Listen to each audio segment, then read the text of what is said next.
Welcome to a new video. Today we're talking about the behind the scenes, the making of our latest short film, which was a Squid Game fan-made trailer. Well, fan-made. I also made this video, so that's that. But nevertheless, let's start with the video. In case you haven't seen it, be sure to watch it by clicking up here, because this will contain spoilers. Let's start. So first up, we needed some props and costumes for the short film. Doing a good job, man. Thanks, dude. Wow, this looks so professional. Does it though? Sure. Look, now we have a red blinking light, so it looks like the camera's on. I bought the green tracksuit of our main character, player number 456, one worker costume and a fake security camera. I already had the MP5 and the Beretta soft airs in my prop collection. Okay, so now we're gonna put that camera on a tree. Don't hurt trees. We're not gonna hurt the tree while doing that. Are you sure? You know, that ladder? I don't think it's gonna make that big of a difference. This probably won't work because of the Rinde. You got this. A little bit of force. You think I should destroy the Rinde, dass es besser hinkommt? Yes. Bro, I can help you if you want. I'm very skilled with Schrauben. Ah. This works better than I expected. Dude, this could actually work. I mean, it looks really good, not gonna lie. Right? Yeah. Look at you go. Imagine we would just leave it here like this. Everyone's just good. Oh, look at the beautiful sun shot. Yeah, now you could give me the camera. Thanks. Hold on. Oh my god, such a good shot with the sun. Yeah. Installing the camera. Yeah, I feel that. There we go. You might want to turn it a little to the left. Yep. Damn, dude, that's amazing. Yeah, it is a bit low to the ground, but, well, I'm happy. I'm happy with it. That's good, that's good. What do you say? Leave your opinion down below in the comments. And also leave a like while you're there. Okay, let's shoot. It's going to be a haul, like an unpacking kind of situation. Welcome to my new haul, guys. Today I bought something off of Amazon. It's the new Squid Game Balenciaga Speed Gucci. No. I have a nice idea. Okay, so we're gonna do some magic. So right now I have a black t-shirt on, but of course we need a white t-shirt. So I'm just gonna quickly try not to put breathe. the white t-shirt on. Damn, that was some magic. Editing. It's all in the editing. Aren't you cold as fuck right now? Yeah. All right, good. This looks hard. Maybe I'm gonna wear this in public. Did you just say it looks hard? It looks hard. Sure. If that's, yeah, you know. Does indeed. So, you're for a little bit more magic. Let's do some magic. I don't know what I would do without the magic of editing. Do you hate me? No, it's cringy, but it's nice to have this much cringiness, because, you know, I don't feel no shame about myself no more. Everyone needs a little cringe. This is it, the full on. Give us a little twirl. Of course, I'm number 456. Oh, I need to wait. The who? Of course, at the end of season 2, Oh our my main god. character Oh no. dyes his hair red. So, Oh my. at the beginning of season 2, See, if you were really committed, you would have let me bleach your hair and then dye it red, because I have red dye at home and bleach. I didn't think of that. Okay, time to change my hair. There we go. You have got to be kidding me. This is not how this is gonna go down. Can you help me? Yes, I can. Okay. No, that was shit. That was shit. I know it. So guys, I actually took this shot of myself sleeping here by myself. As you can see in the behind the scenes, I just have the tripod over me, holding it tightly and performing, you know? That's how I always do it. I'm doing everything. I'm the actor, the cameraman, the cutter, the director. What the hell is she doing? Yep. Okay, run. We shot almost all of our shots in a local forest. The first shooting day was all the way back in February, on February 2nd to be exact, so it was freezing cold, especially with just these thin costumes. But luckily our second day of shooting in the forest was the 12th of April, so it was a bit warmer. Oh, no. See? Now there's forest in your shoes. My crotch is so far down. My crotch is here. The fuck? They don't make these for thick people. Under its pack right now. We're not shooting 7 Rings, we're shooting Squid Game. Looks nice. Yeah. Doesn't feel nice. Und Pistole. Und los. Look at the perfect little butt cheek. This is so flat. I think nothing will ever grow there again. I think you can make it out through the I can't camera. feel my butt anymore. It's wet. Same. Yep, it's pretty wet. You don't say. First shooting day of our Squid Game short film trailer thing is wrapped up. Let me get this wig off and let me get my freaking butt warm. And dry. And dry. More to the left. It is kind of dark back there. Maybe step a few steps forward. Maybe I can position myself so that we don't see you. Okay, jetzt komm mal vor. Great. Now we can see you because the sun is shining at you. Yannick, focus. Okay. Okay. Dude, I almost forgot that it went downhill here. Yeah, I think it was good. Oh dear Jesus, please don't fall in the water. Actually, never mind. Do it for the clicks, bro. Come on. That would be fun.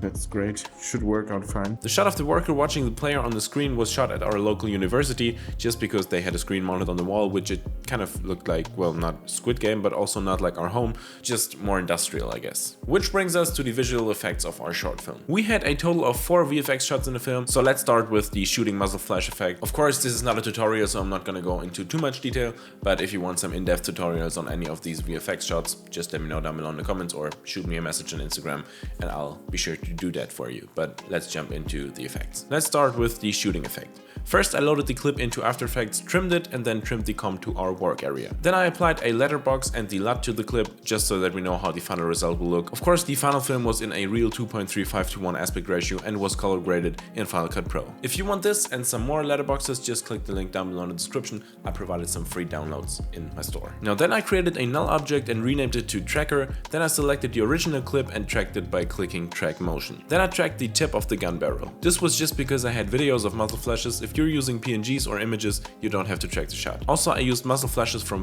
Riot. You can buy them in their try-in store, link down below in the description, no affiliation. After the tracking was done, we applied the track data to the tracker null object layer. Next, I put in the first muzzle flash asset, turned on 3D for the muzzle flash layer, and then adjusted it according to our scene. Now then I did that for a couple of fired shots because there was some automatic shooting involved in the video. Then I used a smoke asset, which I also put in the scene as a 3D layer, just like the muzzle flashes. This one is not tracked to the tip of the gun. This is very important because smoke doesn't stick to the gun. So if you have to track it, you have to track it to the surroundings of the scene, not the gun. But since my scene wasn't that shaky, I didn't have to track it. I just put it in like this. Next thing we do is using this asset of a spinning bullet shell and then animating a path over a few frames, just like this, to make it seem like it's ejected out of the gun. Very important. Motion blur. Also did that for all of the muzzle flashes I put in the scene. Then we duplicate the original layer, put the lumetri color effect on it, and put some well-feathered masks over all areas where in real life the scene would be lit up when you shoot the gun. Then of course we also have to do that for every single shot. Now to emphasize the shots even more, I created an orange solid, lowered the opacity a little bit, and made the layer active for every shot. And then we're done with this first effect. Of course I did the same thing for the other shooting scene, but just with 2 single shots and not full auto. So let's go on with the security camera shot. We shot 2 shots for this visual effects shot. Shotception. First we have this shot of the worker watching the TV, no green screen on the TV, no tracking marks, but a black TV screen for some natural reflections. I'm so glad I managed to pull that off, I wasn't really sure. And this shot of me looking confused in the forest. I made sure to shoot it on a tripod to mimic a static security camera. First we have to create a new comp with the static shot. Then we have to look for the night vision effect and put that on the layer. Next we have to change the solid composite from green to black because we, in this case, don't want a night vision, but a security camera effect. I left the minimax settings as they were and added a little bit more noise, 15 instead of 10. And when it comes to the Venetian blinds, I set the width to 10 and the feather to 5. Next effect we're adding is the posterized time effect, which I set to 8. 24 of course is the original frame rate we recorded in, and by setting it to 8 we create this low frame rate effect which many security cameras have. And now we can pre-comp all of that. Then we create a new comp with the worker watching the TV and the pre-comp layer. Next we 3D track the scene by applying the 3D camera tracker to the clip, set the check mark at detailed analysis. Then I made the size of the tracking points way bigger to really see them and bring out some that we didn't even see before. Now we select a few points on the screen. The more you select, the better the track will be, and the more your ground plate will align with the 3D rotation of the screen. Of course you could make this a whole lot easier by just shooting on a tripod, but moving shots are cool. Once we selected all of our points, we right click in the middle of the circle and click on set ground plate and origin, and then on create null and camera. Then we drag our security cam pre-comp layer to the top and parent it to our track layer. Now we turn on 3D for the tracker layer and security cam pre-comp and align it so that it covers the entire screen. Don't try to exactly match it, even if the aspect ratio of the pre-comp clip and the TV would match, just make it a little bit bigger to be sure. We're gonna fix that in a second. Next we create a white new solid and call it mask cutout. This one has to go on the top of all the layers, also parent it to the tracker layer, turn it to 3D and match it to the TV screen. Then turn it and the pre-comp security cam layer invisible and create a mask around the TV screen. Now either track it or manually keyframe it. Now we can turn the layer back on, set the blending mode of the security pre-comp layer to alpha matte mask cutout, then I feathered the mask a little bit with 15 pixels. Next we blur the security footage a little bit with a Gaussian blur because the screen was a little bit blurred in the footage, and it's never a bad idea to blur such things at least a little bit, because if it's too sharp it's less realistic. Now we duplicate the worker layer, set it on top of everything and set the blending mode to overlay so that we have the original reflections of the screen on our footage for more realism. This will kind of add more contrast to your scene because you're doubling the footage. You could counteract that by also using a mask, but in my case I kind of liked it, so I left it like it was. This looks already pretty good, but now the worker is in front of the screen. So let's duplicate the worker layer once again and use the Roto Brush 2.0 tool to select the worker and then automatically roto it. Adjust the feathering and edge to your needs and bam, we have the worker in front of our screen again. Then I added a time code and a cam name back in the security cam comp, which of course immediately also changed in the main comp. Next I animated a digital zoom out and also keyframed a blur for the worker, also to make it a little bit more realistic, and I also gave it a parallax by animating the rotoed layer. With the turbulence displace effect and by keyframing the opacity, I created a transition from the security cam POV to the worker watching the screen. Now the last thing we had to do was add in the security cam you see in the shot before this one. Since I shot this shot on another day, I didn't have the security cam on the tree anymore. I had it with me, however I was too lazy to screw it on a second time, but since I knew I got enough footage of the cam, I could just digitally add it in. So I turned off the night vision layer, took a shot from the security cam, created a still frame, cut it out, positioned it by making it a 3D layer and blurred it since it was kind of in the background. Then I thought, well, if I already have a digital cutout, might as well add even more in. So I did that. Changed the scale and rotation for every cam and also changed the brightness with lumetric colors. However, I didn't have to be that exact, since in the end I turned the night vision layer back on and now everything is tied together really well. Now the last effect in the film was this shot, and I bet you didn't even see it. So what was the effect in this shot?